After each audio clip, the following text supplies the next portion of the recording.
Buenas tardes, doctor Zenobio Nina. Mi nombre es Melissa Nicole Flores Mendizábal. Soy estudiante de primer lote y esta es la presentación de Cerebro 2. Bien, tenemos en la configuración interna del cerebro. Para estudiar la configuración interna del cerebro se necesita hacer unos cortes que sean coronales y horizontales.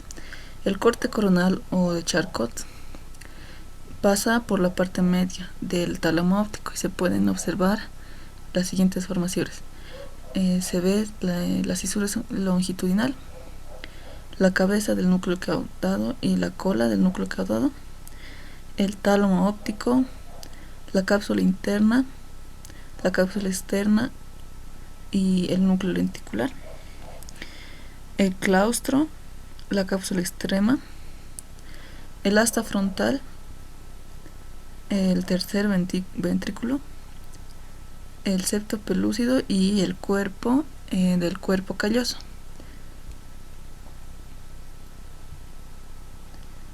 En un corte horizontal o de Bisons, ese corte, como lo dice el nombre, es horizontal y pasa por la rodilla y el esplenio del cuerpo calloso.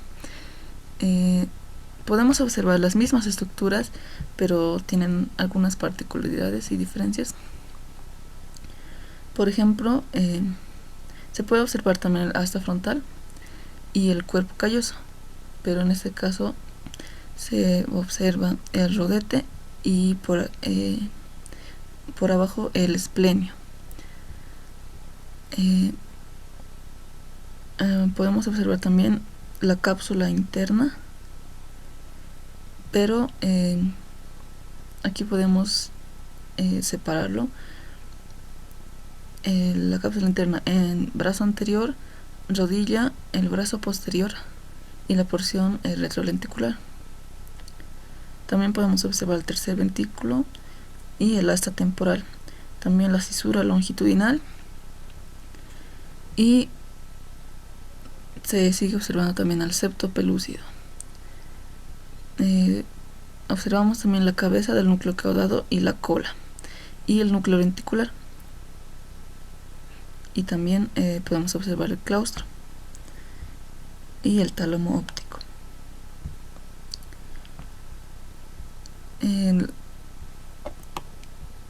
Los núcleos centrales de la base del cerebro o núcleos basales son un conjunto de formaciones de sustancia gris que están situadas en cada uno de los hemisferios. Estos núcleos son el núcleo caudado, núcleo lenticular, el claustro y el núcleo amigdalino. Aquí tenemos un video que explica un poco. El cuerpo estriado es el núcleo basal más prominente y consta de varias masas de núcleos. El núcleo caudado se encuentra en la parte más superior. Está estrechamente relacionado con el ventrículo lateral, tiene forma de C y puede dividirse en tres partes. La cabeza, que es la parte más anterior y es gruesa y ancha, el cuerpo, que es largo y estrecho, y la cola en la parte posterior, que se curva hasta llegar al núcleo amigdalino. Otro núcleo del cuerpo estriado es el núcleo lentiforme, en la parte más inferior, y que además consta de una parte medial denominada globo pálido y una parte lateral más cercana a la corteza cerebral denominada putamen. Los núcleos del cuerpo estriado están implicados en la regulación del tono muscular, la regulación de los movimientos inconscientes como el balanceo de los brazos al andar y la regulación de movimientos automáticos que requieren de un aprendizaje previo, como ir en bicicleta, conducir un coche, la escritura manual o la escritura en teclado. En la parte más externa de la base del cerebro encontramos otra aglomeración de cuerpos neuronales,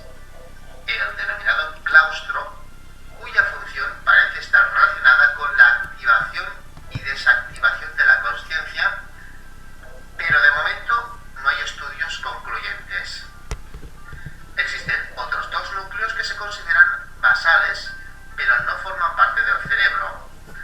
Se trata del núcleo subtalámico, que se encuentra en el diencéfalo, y la sustancia negra, que se encuentra más abajo, en el mesencéfalo.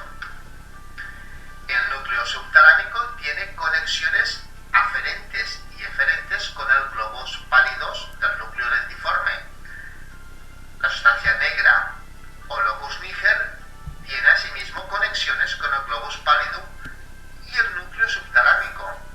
Por tanto, ambos núcleos colaboran con los ganglios basales en el control de los movimientos inconscientes. Haciendo un apunte de patología, diremos que una degeneración del núcleo subtalámico parece ser la responsable de la corea tanto de Huntington como la de Sandham, mientras que la degeneración del locus niger sería la responsable de la enfermedad de Parkinson.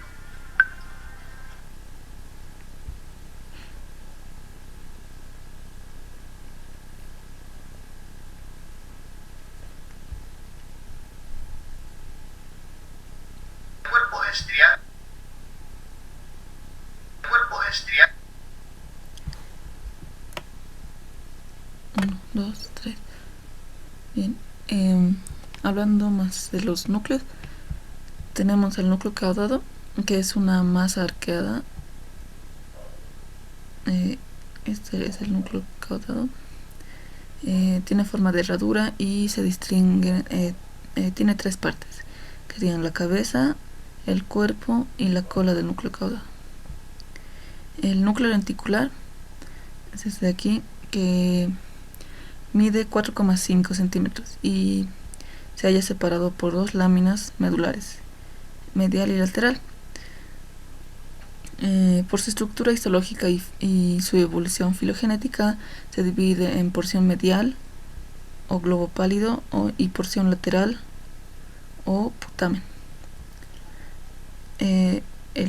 Esta unión del núcleo caudado y el núcleo lenticular forman el cuerpo estriado, que es esta.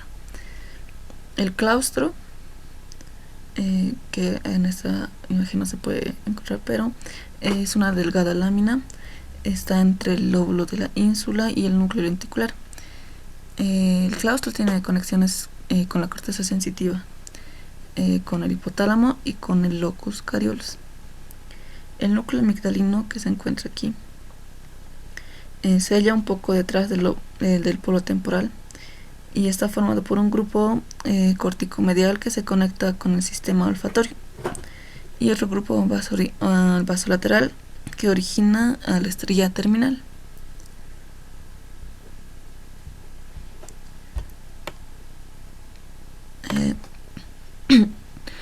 Las conexiones del cuerpo estriado, el núcleo caudado y el putamen, como veíamos, constituyen en el neoestriado. La mayor parte de sus fibras aferentes proceden de casi todas las regiones de la corteza cerebral, de los núcleos intralaminares del tálamo y de la sustancia negra. En la sustancia negra conducen el neurotransmisor dopamina, y las fibras eferentes van a dirigirse hacia el globo pálido y la sustancia negra. También gracias a otro neurotransmisor que va a ser el gamma aminobutírico o GABA, y también se van a dirigir hacia el núcleo subtalámico. Aquí podemos observar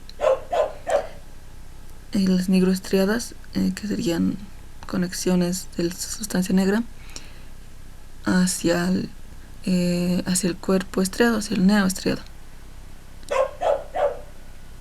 Aquí podemos observar la sustancia negra, las conexiones que se dirigen al putamen y al núcleo caudado, y las conexiones córtico-estriadas también, que vienen de la corteza y se dirigen al cuerpo estriado.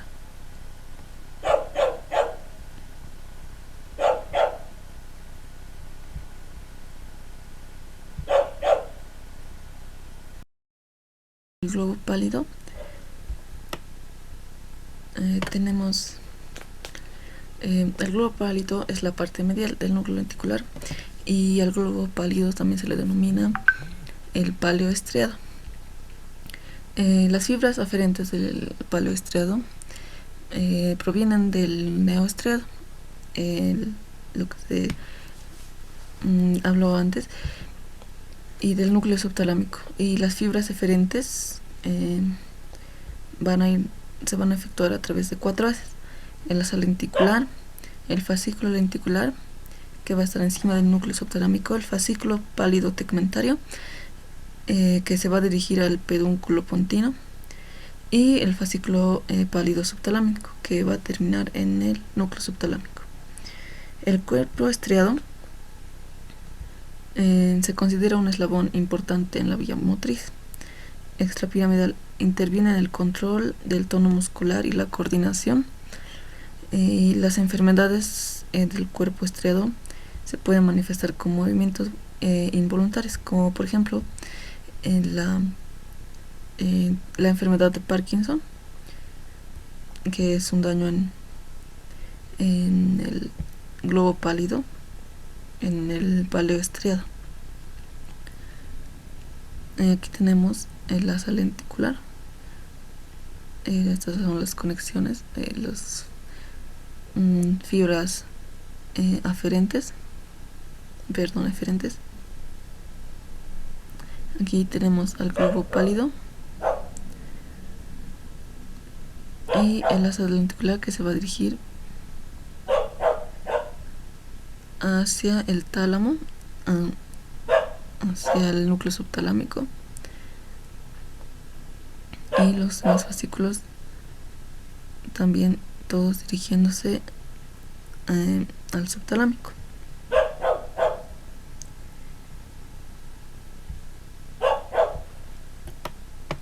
En la región sublenticular tenemos que está situada por debajo del núcleo lenticular. Se identifican los fascículos radiaciones acústicas, el fascículo temporopóntico, que va a dirigirse del lóbulo temporal a los núcleos del puente, el fascículo temporotalámico, que se va igual del lóbulo temporal hacia el pulvinar del tálamo. Aquí se puede observar la región retrolenticular, el brazo de la cápsula interna, brazo anterior, y la rodilla. La cápsula interna se va a encontrar entre el núcleo lenticular y el núcleo caudado, y también entre el tálamo, en esta parte, en un corte horizontal. Se va a poder observar la cápsula interna. Como se mencionaba, tiene estas 5 porciones, que serían el brazo anterior, la rodilla, el brazo posterior y la región retrolenticular. El brazo anterior, que va a estar entre la cabeza del núcleo caudado y el núcleo lenticular, tiene fibras frontoprónticas. Y el brazo posterior, que va a estar entre el tálamo y el núcleo lenticular, tiene el fascículo corticoespinal y el fascículo sensitivo. La rodilla, que sería esta parte, que es una parte media entre el brazo anterior y posterior, contiene el haz corticonuclear geniculado, y la porción retrolenticular, que está aquí, tiene fibras parietopónticas y occipitopónticas. La porción sublenticular, como se mencionó antes, que se puede observar por aquí, más hacia abajo de la porción retrolenticular.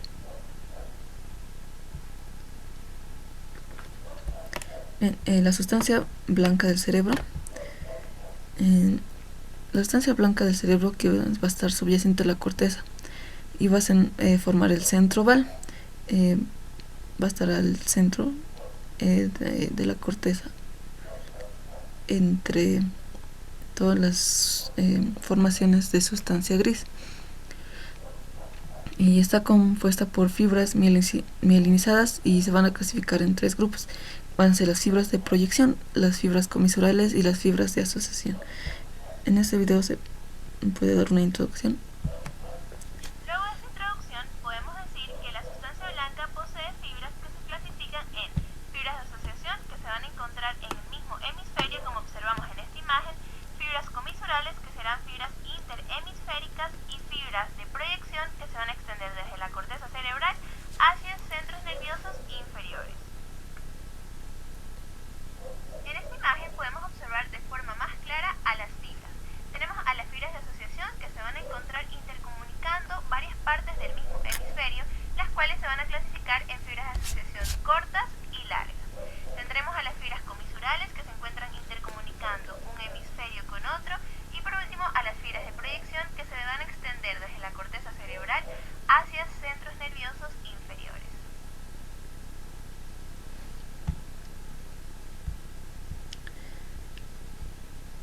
Luego de esta introducción, Como se mencionaba, tenemos aquí las fibras de proyección, las fibras que se van a dividir en eferentes y en fibras aferentes.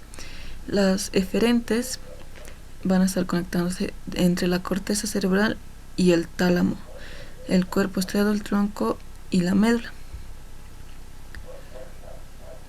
Las fibras aferentes van a provenir del tálamo y van a terminar en la corteza cerebral.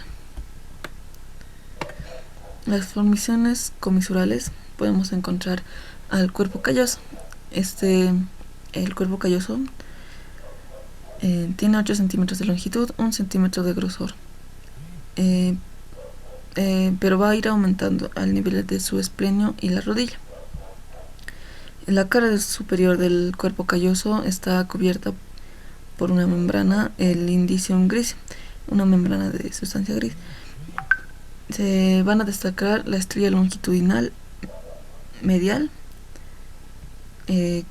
Por aquí podemos observar en su cara superior, o los tractos de la ancisis, y la estrella longitudinal lateral aquí, o la tenia tectae. Aquí podemos observar que tienen fibras que vienen del hipocampo y se dirigen al área septal. El cuerpo calloso tiene, estas fibras tienen relación con el sistema límbico. Su cara inferior es cóncava.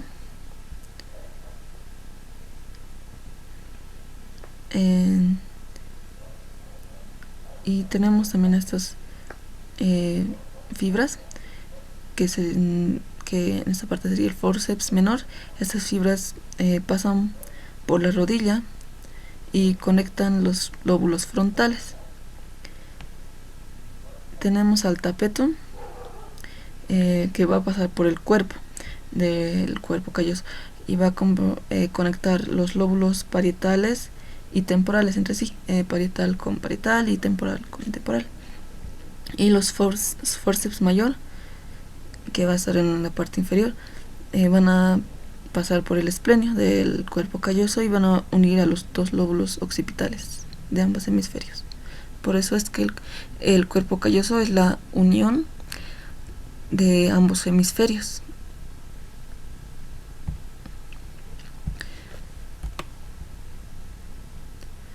Tenemos al fornix o trígono cerebral, que va a medir 4 centímetros de longitud y 4 centímetros de ancho en las partes más anchas, por decirlo.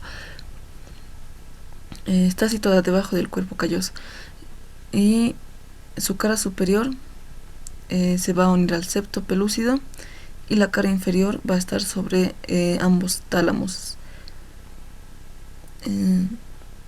Está constituido por fibras longitudinales que se dirigen del hipocampo, que se van a dirigir del hipocampo y van a terminar en los cuerpos mamilares, aquí, y en el área septal, y las fibras transversales que se van a ir a las astas de Amón. formando la comisura interamoniana.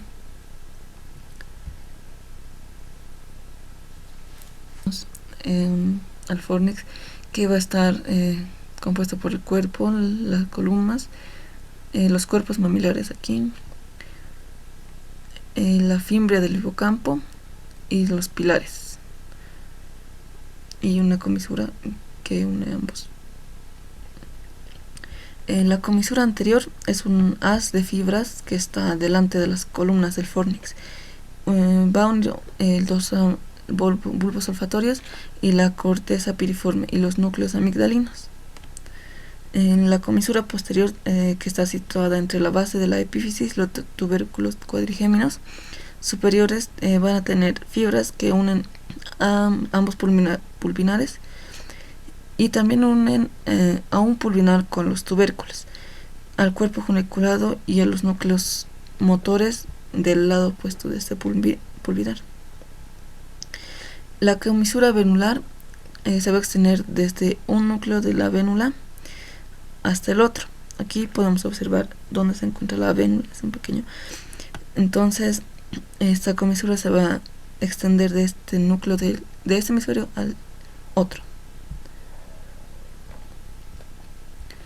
El septo pelúcido es una lámina nerviosa que está entre la cara inferior del cuerpo calloso y el fornix.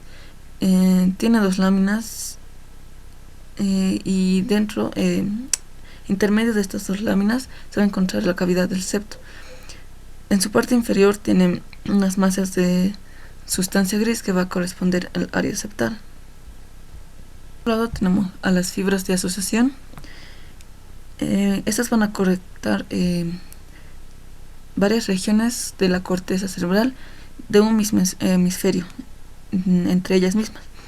Se van a dividir en fibras de asociación cortas, que van a estar debajo de la corteza y solo van a unir circunvoluciones vecinas o muy cercanas, y las fibras de asociación largas, que van a unir circunvoluciones que van a estar más distantes. Entre las fibras de asociación largas tenemos al cíngulo, que va a estar situado sobre el cuerpo calloso, y va a conectar la circunvolución del cíngulo con el hipocampo y el área septal. El fascículo longitudinal superior, que va a estar encima de la ínsula y va a unir a los lóbulos frontales con los demás lóbulos. El fascículo unciforme, que va a unir el lóbulo frontal con el polo temporal. Y el fascículo occipitofrontal, que, como lo dice el nombre, va a unir a los lóbulos frontal, occipital y temporal.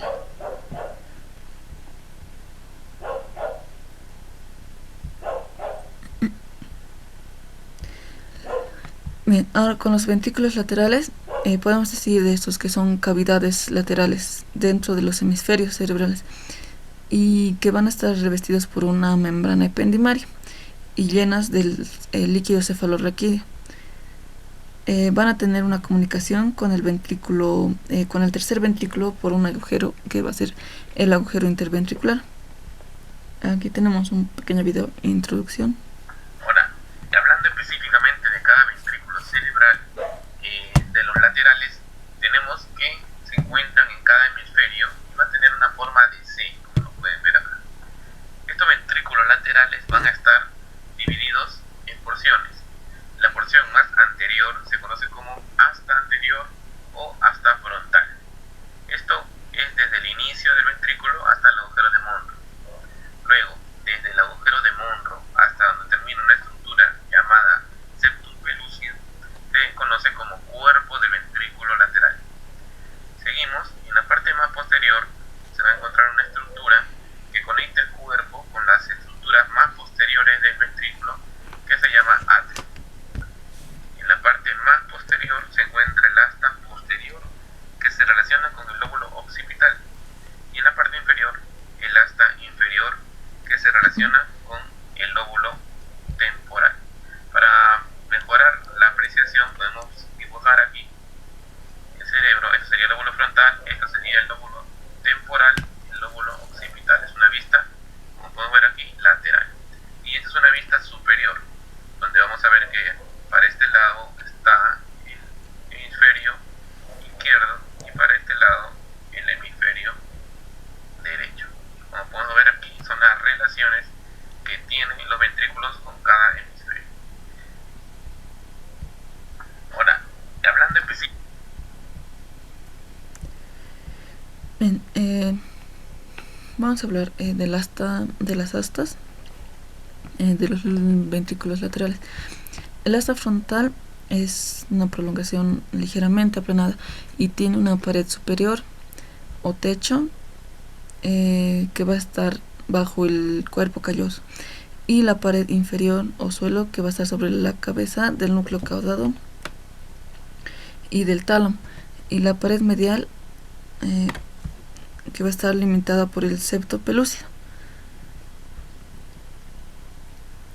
También tenemos el asta temporal, que se va a dirigir hacia el lóbulo temporal, y su pared superior constituye por el tapetum, la cola del núcleo caudado y la estría terminal. Y la pared inferior, que tiene tres eminencias, que van a ser el hipocampo, la fimbria del hipocampo y la circunvalación dentada. El asta occipital se dirige al polo occipital y tiene una cara superolateral que va a estar formada por las fibras del tapetum y las radiaciones ópticas, y la cara inferomedial, que va a presentar dos eminencias, que van a ser el bulbo del asta occipital y el calcaravis, que va a estar determinado por la cisura calcarina.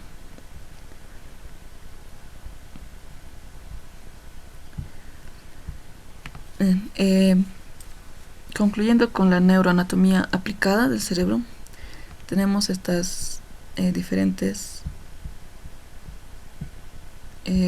patologías o traumas cráneoencefálicos. El cuadro clínico de esos traumas va a depender de la localización y la intensidad. Por ejemplo, cuando existe una fractura craneal, las esquirlas de las fracturas pueden producir un desgarro en las meninges o hemorragias intracraneanas o subdurales. Este tipo de lesiones causan el aumento de la presión intracraneana. Esto puede ocasionar también que se pueda herniar la circunvolución del hipocampo, el nervio oculomotor o el pedúnculo cerebral. Esto va a producir una midriasis, que va a ser una dilatación de los ojos sin la sensibilidad a la luz. También va a causar la cefalia, náuseas, vómitos y alteraciones de la conciencia. La otra lesión, que si se produce en el área motora, va a producir hemiplegia, o si se da en el hemisferio izquierdo, va a producir alteraciones en el lenguaje. Unas importantes complicaciones de estos traumas pueden ser las crisis convulsivas, que van a depender de la intensidad del trauma y pueden darse inmediatamente que se haya producido el trauma o después de un tiempo. En los abscesos cerebrales, un absceso cerebral es la colección del pus en el tejido cerebral. Esto se debe a propagación de infecciones de áreas cercanas. Por ejemplo, en la cara podrían ser infecciones auditivas, nasales o otro tipo de infecciones de otras partes del cuerpo que se van a recorrer al cerebro por hematogenia. El cuadro clínico presenta aumento de la presión intracraneana, cefalia, vómitos, crisis convulsiva, entre otras complicaciones. La encefalitis es un proceso inflamatorio, se da por infección viral y va a ocasionar también cefalia, vómitos, alteraciones de la conciencia, fiebre, crisis convulsivas. Si se presenta un cuadro clínico muy severo, este podría causar la muerte. Otros serían los tumores, que pueden darse en cualquier región del encéfalo, Generalmente se originan en las células gliales. Estos, por ejemplo, los astrocitomas, que se originan en los astrocitos, y los oligodendrogliomas, que se originan en los oligodendrocitos. La epilepsia es un trastorno del sistema nervioso central. Se da a un inicio súbito y tiene una corta duración. Los síntomas en general son la pérdida de conciencia, las contracciones tónico-clónicas, taquicardia, aumento de presión arterial, apnea y otros más. Las causas pueden ser los factores genéticos o lesiones adquiridas como traumas encefálicos, tumores o abscesos también. La atrofia cerebral. En la atrofia cerebral se puede presentar como atrofia cerebral difusa, como en el caso de la enfermedad del Alzheimer. En esta enfermedad existe pérdida de las células nerviosas en todas las capas de la corteza cerebral. Y los síntomas iniciales son ligeras alteraciones. Mientras se va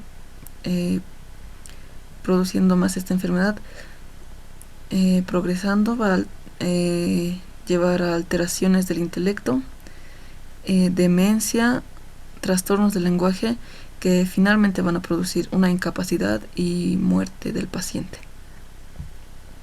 Eso sería toda mi presentación, doctor. Muchas gracias.